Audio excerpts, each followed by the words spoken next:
Assalamualaikum warahmatullahi wabarakatuh. Saya Sita Sasmita Ibrahim dengan NIM 1314276 dari kelas 6C Manajemen Pendidikan akan mempresentasikan materi tentang perencanaan dan pelaksanaan administrasi pembangunan.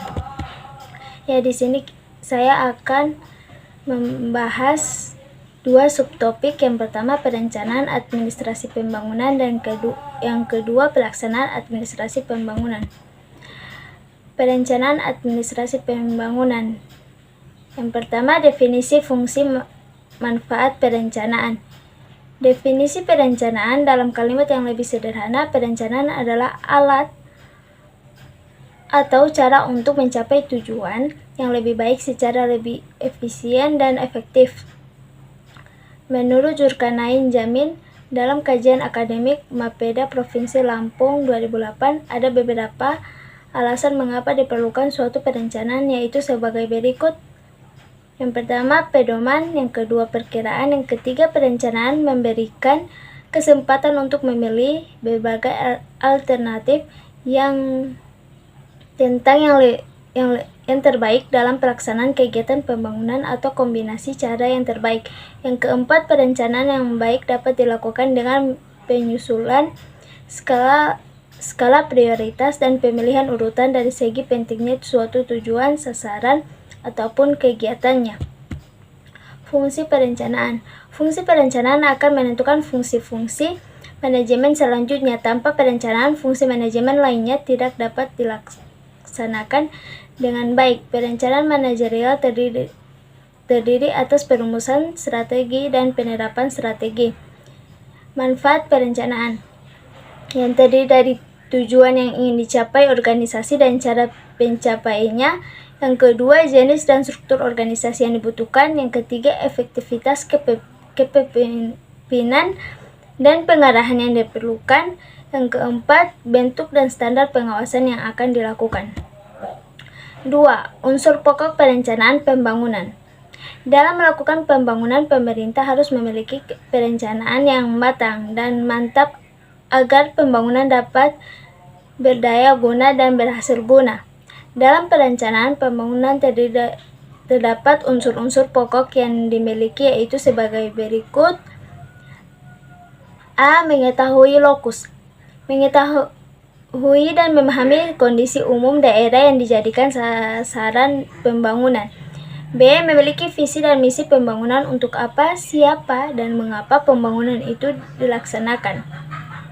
Yang ketiga, mempunyai sasaran dan target pembangunan, tindakan nyata yang akan dilakukan, serta jangka waktu yang dibutuhkan dari tujuan yang ingin dicapai.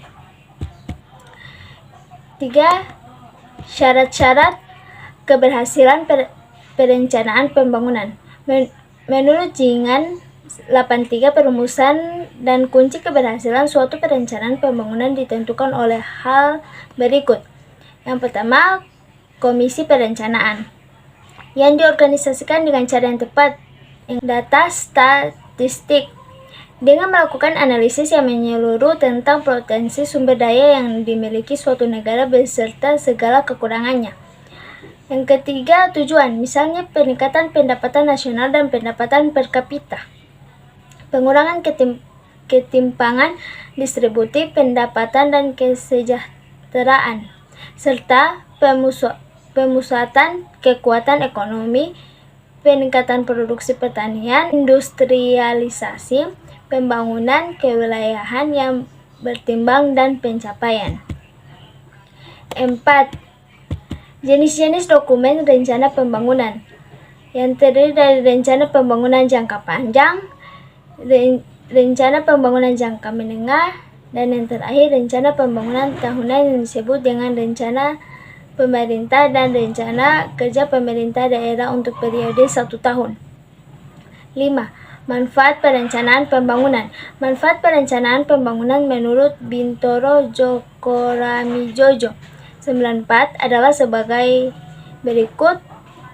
A. Adanya pengarahan kegiatan, pedoman bagi pelaksanaan kegiatan-kegiatan yang ditujukan pada pencapaian tujuan pembangunan. B. Perkiraan terhadap hal-hal masa pelaksanaan yang akan dilalui.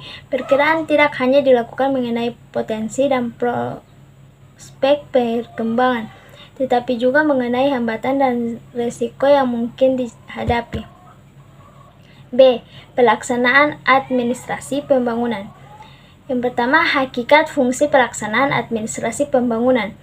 Hakikat pentingnya administrasi. Pemerintah Indonesia mengakui pentingnya administrasi, manajemen, dan organisasi dalam menyelenggarakan tugas pemerintah dan pelaksanaan pembangunan. Tanpa administrasi, manajemen, dan organisasi, penyelenggaraan tugas-tugas pemerintah dan pelaksanaan pembangunan tidak akan berjalan lancar.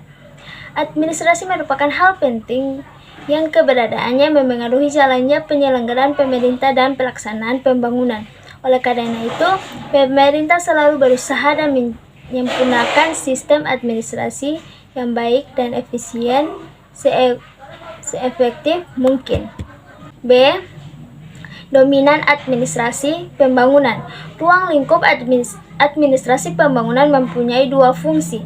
Yang pertama, penyusunan kebijaksanaan penyempurnaan administrasi negara. Hal ini mencakup penyempurnaan organisasi, pembinaan lembaga yang diperlukan, penataan pegawai, penataan kerja, dan pengurusan sarana-sarana administrasinya. Yang kedua, perumusan kebijaksanaan dan program pembangunan serta pelaksanaan secara efektif. C. Fungsi pelaksanaan administrasi pembangunan.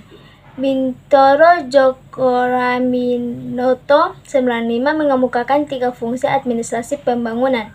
Yang pertama, penyusunan kebijaksanaan penyempurnaan administrasi pembangunan. Yang kedua, perumusan kebijaksanaan dan program pembangunan dalam berbagai bidang serta pelaksanaan secara efektif. Yang ketiga, pencapaian tujuan-tujuan pembangunan oleh kegiatan pemerintah dan partisipasi dari masyarakat. 2. Hakikat pelaksanaan administrasi pembangunan. Berdasarkan teori ekonomi, administrasi pembangunan juga harus mampu merangsang niat menabung masyarakat melalui kegiatan ekonomi. Rangsangan tersebut dilakukan melalui kebijaksanaan makro, sektoral, dan regional yang memberikan pengaruh, bimbingan, dan dukungan pada kegiatan ekonomi masyarakat. Yang ketiga, teknis pelaksanaan administrasi pembangunan. Teknis pelaksanaan administrasi pembangunan di Indonesia adalah sistem perencanaan pembangunan, sistem pembiayaan pembangunan, pelaksanaan proyek pembangunan, dan yang terakhir, sistem pemantauan dan evaluasi kinerja. Baik, itulah presentasi dari saya. Bila ada kesalahan mohon dimaafkan. Wassalamualaikum warahmatullahi wabarakatuh.